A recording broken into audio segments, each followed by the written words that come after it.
শুভ সকাল বন্ধুরা। দেখো আমি সকাল সকাল ভেজে নিলাম নানপুরি আর কাবলি ছোলার ঘুগনি করেছি আজকে, মানে পনির দিয়ে কাবলি ছোলার ঘুগনি। আমার ছেলের খুব প্রিয় খাবার। তা ভোরবেলা উঠে করে নিয়েছি, কারণ আমি একটু আমডাঙায় গেছিলাম পুজো দিতে আজকে।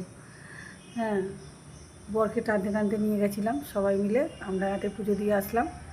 এসে ঘুগনি আর আমার ছেলে এত বদমাইশ, আমাকে নিয়ে সবসময় ফটো দেয়, আমার মুখটা দিয়ে দেয়। তা যাই হোক, ওই করেছি।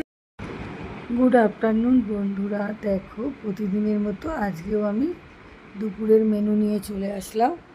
সবাই কেমন আছো? নিশ্চয়ই ভালো আছো, আমিও ভালো আছি। দেখো আজকে দুপুরে করেছি ঝাল ঝাল লাল লাল করে আলু পোস্ত করেছি, একদম নিরামিষ। এখানে উচ্ছে ভাজা, কাঁকরোল ভাজা, নিরামিষ খাবে সব ধুয়ে মুছে করা। আর এখানে ভাতও করেছি নিরামিষ করে, সমস্ত কিছু।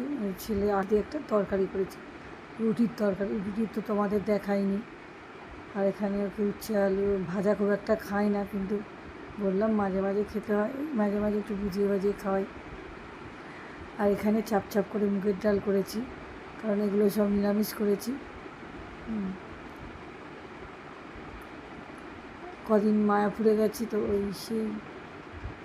ওই ভিডিওগুলো দিচ্ছে, সকালের তরকারি আর মেনুটা খাই না, দেখানো হয়নি। তা যাই হোক, এখানে মোটামুটি হয়ে গেছে। এই যে 3টে ইলিশ মাছ ছিল, শাশুড়ি তো খাবে না, আর আমার তো ছেলে খেয়ে বেরিয়ে যাবে, ওই জন্য কাতলা মাছের ঝাল করিনি বুড়ো বুড়ির জন্য। আর কী করবো, আমরা বুড়ো বুড়ি ওই ভাজা এইসব খেয়ে নেবো, কারণ ছেলেও বেরিয়ে যাচ্ছে সকালে খেয়ে।